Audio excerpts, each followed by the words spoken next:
सूरज की किरणों में अमृत का वो प्रकाश, हर नई सुबह के साथ यीशु राजा है अब। अंधकार से जो लड़ती उसकी वाणी है आप, उसकी वाणी है आप, उसकी वाणी है आप। अमृत वाणी, अमृत वाणी, अमृत वाणी, अमृत वाणी, अमृत वाणी।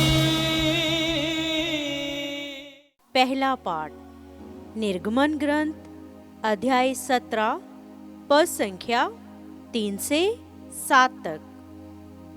लोगों को वहां बड़ी प्यास लगी और वे यह कहकर मूसा के विरुद्ध भुनभुना रहे थे, क्या आप हमें इसलिए मिस्र से निकाल लाए कि हम अपने बाल बच्चों और बैल गांव के साथ प्यास से मर जाएं? मूसा ने प्रभु की दुहाई देकर कहा, मैं इन लोगों का क्या करूं? ये मुझे पत्थरों से मार डालने पर उतारू है। प्रभु ने मूसा को यह उत्तर दिया, इस्राएल के कुछ नेताओं के साथ साथ लोगों के आगे आगे चलो। अपने हाथ में वह डंडा ले लो जिसे तुमने नील नदी पर मारा था और आगे बढ़ते जाओ। मैं वहां होरेब की एक चट्टान पर तुम्हारे सामने खड़ा रहूंगा। तुम उस चट्टान पर डंडे से प्रहार करो, उसमें से पानी फूट निकलेगा और लोगों को पीने को मिलेगा। मूसा ने इस्राएल के नेताओं के सामने ऐसा ही किया। उसने उस स्थान का नाम मस्सा और मरीबा रखा, क्योंकि इस्राएलियों ने उसके साथ विवाद किया था और यह कहकर ईश्वर को चुनौती दी थी, ईश्वर हमारे साथ है या नहीं। यह प्रभु की वाणी है। ईश्वर को धन्यवाद। भजन अनुवाक्य। आज अपना हृदय कठोर ना बनाओ और ईश्वर की वाणी सुनो। आज अपना हृदय कठोर ना बनाओ और ईश्वर की वाणी सुनो। आओ हम प्रभु के सामने आनंद मनाएं, अपने शक्तिशाली त्राणकर्ता का गुणगान करें। हम स्तुति करते हुए उसके पास जाएं, भजन गाते हुए उसे धन्य कहें। अनुवाक्य। आज अपना हृदय कठोर ना बनाओ और ईश्वर की वाणी सुनो। आओ हम दंडवत कर प्रभु की आराधना करें, अपने सृष्टिकर्ता के सामने घुटने टेके। वही तो हमारा ईश्वर है और हम हैं उसकी चारागाह की प्रजा, उसकी अपनी भेड़ें। अनुवाक्य। आज अपना हृदय कठोर ना बनाओ और ईश्वर की वाणी सुनो। ओ यदि तुम आज उसकी यह वाणी सुनो, अपना हृदय कठोर ना बनाओ, जैसा कि पहले मरीबा और मस्सा की मरुभूमि में हुआ था। उस दिन तुम्हारे पूर्वजों ने मेरी परीक्षा ली, मेरे कार्यों को देखते हुए भी उन्होंने मुझ में विश्वास नहीं किया। अनुवाक्य। आज अपना हृदय कठोर ना बनाओ और ईश्वर की वाणी सुनो। दूसरा पाठ रोमियो के नाम संत पौलुस का पत्र अध्याय 5 पद संख्या 1 से 2 और 5 से 8 तक। ईश्वर ने हमारे विश्वास के कारण हमें धार्मिक माना है। हम अपने प्रभु यीशु मसीह के द्वारा ईश्वर से मेल बनाए रखें। मसीह ने हमारे लिए उस अनुग्रह का द्वार खोला है जो हमें प्राप्त हो गया है। हम इस बात पर गौरव करें कि हमें ईश्वर की महिमा के भागी बनने की आशा है। यह आशा व्यर्थ नहीं होगी, क्योंकि ईश्वर ने हमें पवित्र आत्मा को प्रदान किया है और उसी के द्वारा ईश्वर का प्रेम हमारे हृदयों में उमड़ पड़ा है। हम निसहाय ही थे जब मसीह निर्धारित समय पर विधर्मियों के लिए मर गए। धार्मिक मनुष्य के लिए शायद ही कोई अपने प्राण अर्पित करे। फिर भी हो सकता है कि भले मनुष्य के लिए कोई मरने को तैयार हो जाए, किंतु हम पापी ही थे जब मसीह हमारे लिए मर गए थे। इससे ईश्वर ने हमारे प्रति अपने प्रेम का प्रमाण दिया है। यह प्रभु की वाणी है। ईश्वर को धन्यवाद। जय घोष।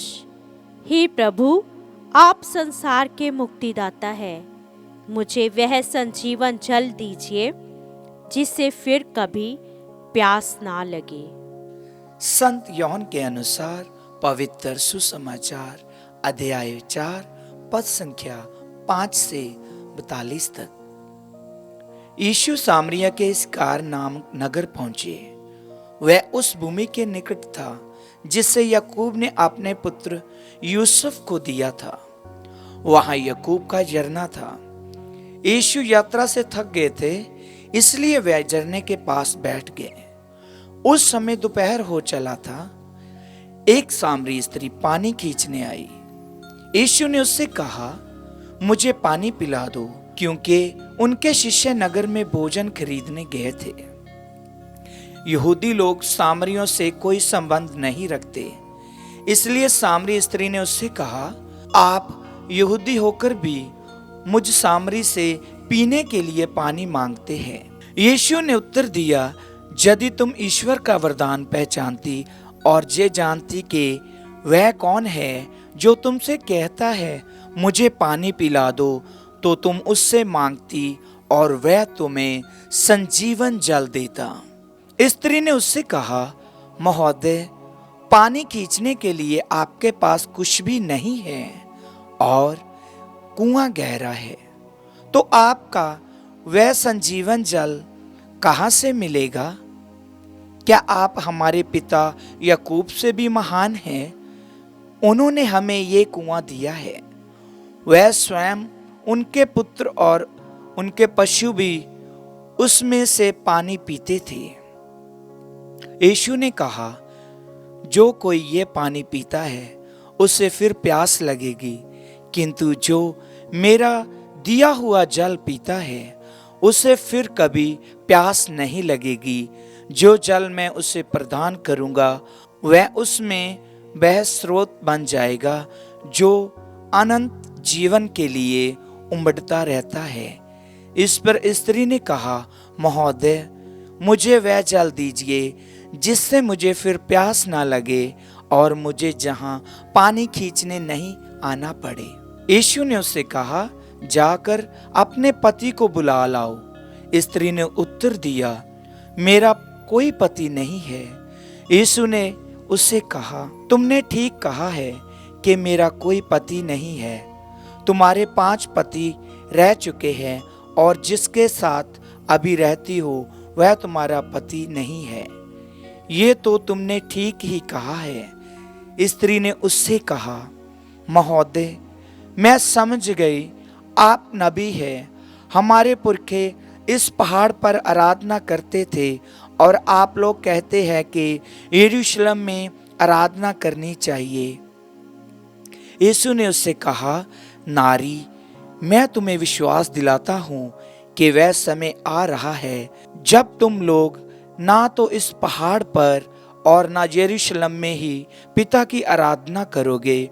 तुम लोग जिसकी आराधना करते हो उसे नहीं जानते, हम लोग जिसकी आराधना करते हैं उसे जानते हैं, क्योंकि मुक्ति यहूदियों में से ही प्रारंभ होती है। परंतु वह समय आ रहा है, आ ही गया है, जब सच्चे आराधक आत्मा और सच्चाई से पिता की आराधना करेंगे। पिता ऐसे ही आराधकों को चाहता है। ईश्वर आत्मा है, इसके आराधकों को चाहिए कि वे आत्मा और सच्चाई से उसकी आराधना करें। स्त्री ने कहा, मैं जानती हूँ कि मसीह जो क्रिस्त कहलाते हैं आने वाले हैं। जब वे आएंगे तो हमें सब कुछ बता देंगे।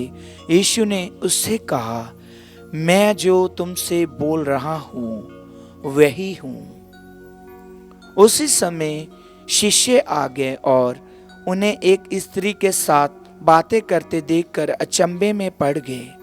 फिर भी किसी ने ये नहीं कहा, इससे आपको क्या, अथवा आप इससे क्यों बातचीत करते हैं। उस स्त्री ने अपना घड़ा वहीं छोड़ दिया और नगर में जाकर लोगों से कहा, चलिए एक मनुष्य को देख लीजिए जिसने मुझे वह सब जो मैंने किया है बता दिया है। कहीं वह मसीह तो नहीं है। इसलिए वह लोग जो यीशु से मिलने के लिए नगर से निकले, इसी बीच उनके शिष्य उनसे ये कहकर अनुरोध करते रहे, गुरुवर खा लीजिए। उन्होंने उससे कहा, खाने के लिए मेरे पास वह भोजन है जिसके विषय में तुम लोग नहीं जानते। इस पर शिष्य आपस में कहने लगे, क्या कोई उनके लिए खाने को कुछ ले आया है। इस पर यीशु ने उनसे कहा, जिसने मुझे भेजा है उनकी इच्छा पर चलना और उसका कार्य पूरा करना, यही मेरा भोजन है। क्या तुम नहीं कहते कि अब कटनी के 4 महीने रह गए हैं। परंतु मैं तुम लोगों से कहता हूँ, आंखें उठाकर खेतों को देखो, वह कटनी के लिए पक चुका है। अब तक लुनने वाला मजदूरी पाता और अनंत जीवन के लिए फसल जमा करता है, जिससे बोने वाला और लुनने वाला दोनों मिलकर आनंद मनाएं। क्योंकि यहाँ ये कहावत ठीक उतरती है, एक बोता और दूसरा लुनता है। मैंने तुम लोगों को वह खेत लुनने भेजा है जिसमें तुमने परिश्रम नहीं किया है, दूसरों ने परिश्रम किया है और तुम्हें उनके परिश्रम का फल मिल रहा है। उस स्त्री ने कहा था, उन्होंने मुझे वह सब जो मैंने किया है बता दिया है। इस कारण उस नगर के बहुत से सामरियों ने यीशु में विश्वास किया। इसलिए जब वे उनके पास आए तो उन्होंने अनुरोध किया कि आप हमारे यहाँ रहिए। वह 2 दिन वहीं रहे। बहुत से अन्य लोगों ने उनका उपदेश सुनकर उनमें विश्वास किया और उस स्त्री से कहा, अब हम तुम्हारे कहने के कारण ही विश्वास नहीं करते। हमने स्वयं उन्हें सुन लिया है और हम जान गए हैं कि वह सचमुच संसार के मुक्तिदाता है। प्रभु का सुसमाचार।